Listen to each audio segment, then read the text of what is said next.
Assalamualaikum warahmatullahi wabarakatuh.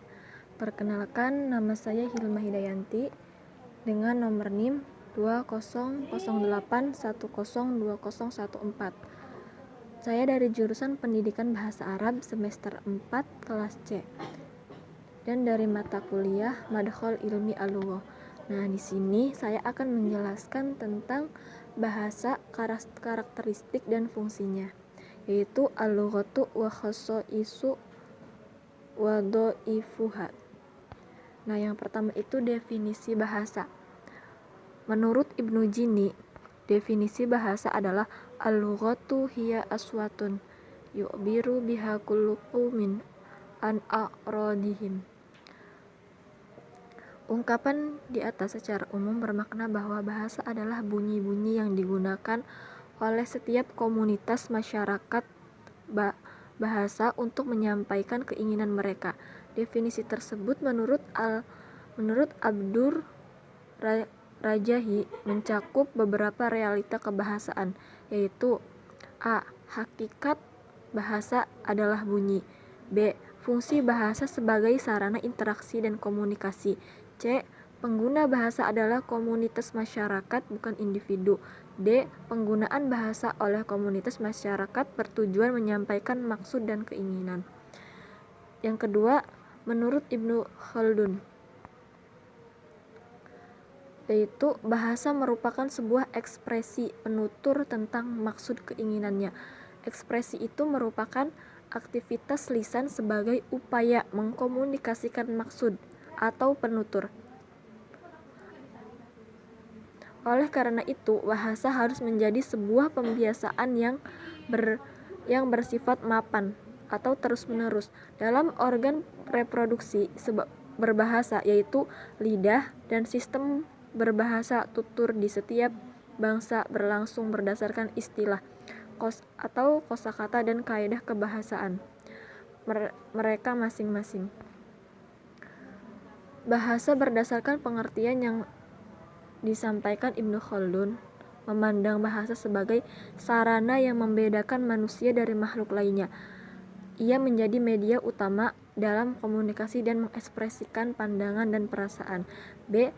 Hasil kesepakatan komunitas masyarakat terkait simbol-simbol tuturan yang digunakan dalam berkomunikasi. Ini menjadi alasan berangkrebannya bahasa manusia karena setiap komunitas bahasa memiliki istilah yang beragam untuk menamai atau coding dan memaknai sesuatu. C. Berbahasa adalah aktivitas lisan. Ibnu Khaldun memberikan penekanan karakteristik berbahasa sebagai berikut. A. Pengetahuan berkomunikasi dan berekspresi. B. Kuantitas leksikon dapat berbeda antar masyarakat bahasa. C. Terdiri dari bunyi yang berhubungan dengan makna. D. Aktivitas lisan. E. Konvensi. F. Berbicara adalah hasil akhir dari kompetensi dan menjadi proses utama.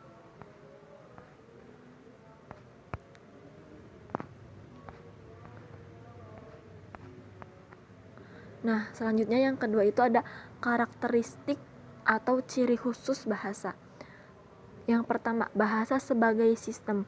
Bahasa sebagai sistem, hal ini dimaknai bahwa bahasa terdiri dari unsur-unsur atau komponen-komponen yang secara teratur, tersusun menurut pola tertentu dan membentuk suatu kesatuan. Hal ini kemudian menjadikan bahwa bersifat sistematis, yaitu tersusun menurut suatu pola, tidak tersusun secara acak, secara sembarangan. Bahasa juga bersifat sistematik, yaitu bahasa bukan merupakan sistem tunggal, tetapi terdiri juga dari sub-subsistem atau sistem bawahan. Sub-subsistem tersebut adalah fonologi, morfologi, sintaksis, semantik, dan pragmatik. Yang kedua, bahasa sebagai lambang. Lambang bahasa, 1. Bunyi, dan 2. Visual. Yang ketiga, bahasa adalah bunyi. Bahasa merupakan lambang yang wujudnya bunyi. Bunyi bahasa adalah bunyi yang dihasilkan oleh alat ucap manusia. Bahasa yang primer adalah bahasa yang diucapkan dari alat ucap manusia. Bahasa sekunder atau bahasa tulisan. Yang keempat, bahasa itu bermakna. Bahasa dikatakan mempunyai makna sebab mempunyai fungsi, yaitu menyampaikan pesan, konsep, ide, atau pikiran. Berdasarkan perbedaan tingkatnya, maka bahasa dibedakan menjadi 3. Yang pertama A. Makna leksikal, makna yang berkenaan dengan morfem atau kata. B. Makna gramatikal, makna yang berkenaan dengan frase, klausa, dan kalimat. C. Makna pragmatik, makna yang berkenaan dengan wacana. Yang kelima, bahasa itu arbitrer, adalah tidak adanya hubungan wajib antara lambang bahasa dengan konsep atau pengertian yang dimaksud oleh lambang tersebut. Ahli bahasa Amerika terkemuka William Whitney mengungkapkannya secara eksplisit. A word is not the natural reflection of an idea, nor it is description, nor it is definition. It is only its designation and arbitrary and conventional with which we learn to associate it. Yang keenam, bahasa itu konvensial. Arti bahasa merupakan hasil kesepakatan semua anggota masyarakat bahasa dan mereka mematuhi kesepakatan bahwa tanda berupa bunyi atau tertentu digunakan untuk mewakili konsep yang diwakilinya. Yang ketujuh, bahasa itu produktif. Maksudnya, meski unsur bahasa itu terbatas, tetapi dengan jumlah unsur yang terbatas dapat dibuat satuan bahasa yang jumlahnya tidak terbatas, meski secara relatif sesuai dengan sistem yang berlaku dalam bahasa. Yang kedelapan, bahasa itu unik. Artinya, setiap bahasa mempunyai ciri khas yang tidak dimiliki oleh bahasa lain. Ciri khas ini bisa menyangkut sistem bunyi, sistem pembentukan kata, sistem pembentukan kalimat, atau sistem-sistem lainnya. Yang kesembilan, bahasa itu dinamis. Arti bahasa itu berubah sesuai dengan kehidupan dalam masyarakat yang tidak tetap dan selalu berubah. Yang ketiga, yaitu ada fungsi bahasa.